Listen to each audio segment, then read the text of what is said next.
Hello, my name is Alex Raleigh, and today I will be doing my oral compendium for CS352 Computer Architecture on Grace Hopper. Let's get started. Grace Murray Brewster Hopper was born in 1906 in New York City. In 1928, she graduated from Vassar College with degrees in both mathematics and physics. In 1934, Hopper completed her doctorate of mathematics from Yale University. Shortly after this, Hopper ended up joining the U.S. Navy after the bombing of Pearl Harbor. Initially, she was rejected due to her age and small stature, but due to her persistence, she eventually received a waiver to join the U.S. Women's Naval Reserve. After completing her basic training, she was assigned to the Bureau of Ships Communication Project at Harvard. While at Harvard, she joined the IBM Automatic Sequence-Controlled Calculator, or Mark I, which is considered to be the first ever electromechanical computer in the United States. Hopper additionally worked on top-secret calculations for the war effort, like computing rocket trajectories and calibrating minesweepers. At the end of World War II, Hopper continued to work on Mark II and Mark III computers for the Navy. Continuing her work in 1949, Hopper worked for the Eckhardt-Mauchly Computer Corporation, where she helped to develop the Universal Automatic Computer, called UNIVAC I. There, Hopper spearheaded the idea of automatic programming while working on UNIVAC I and II, and in 1952, Hopper developed A-0, the first ever compiler which was able to translate mathematical code into machine-readable code. This was a huge leap for the computer science industry. In 1953, Hopper continued to do her groundbreaking work by proposing the idea of programming with written words rather than symbols. She was told this idea was silly and would not work, but she persisted with her idea, and in 1956, her team began to use Flowmatic, the first ever programming language to use words rather than symbols. While working on this, Hopper also demonstrated that the idea of word-based programming languages could be applied to other languages than English, which helped open the computer science industry to people all around the world.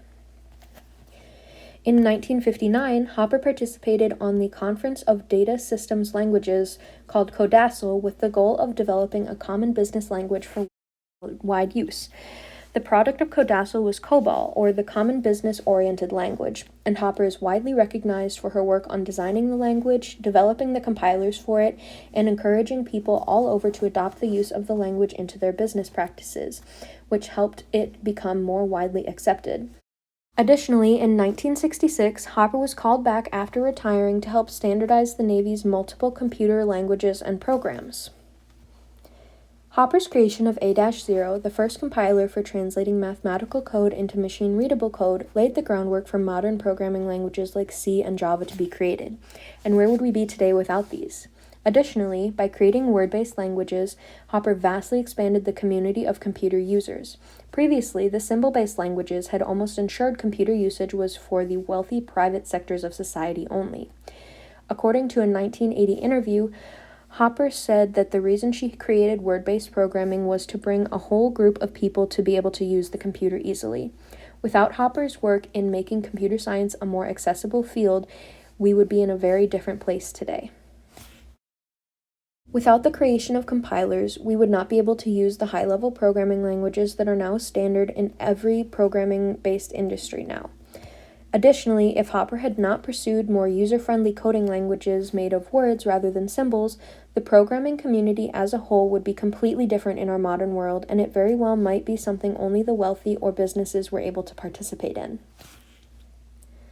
Although Hopper has since passed and been buried in Arlington Cemetery with full honors, she did many other things that have left a lasting legacy.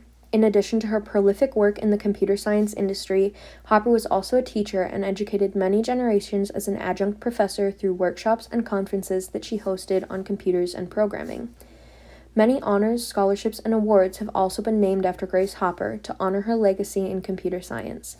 One such honor is the Grace Hopper program at Full Stack Academy in Manhattan, which is a software engineering boot camp for women. The program is so wildly successful that they only charge for tuition once participants secure a job, and there has not been anyone yet to receive a free program. Additionally, at Vassar College, Grace Hopper is viewed as the grandmother of the program for the computer science program, and without her, it might not exist. Here's my works cited. Thank you.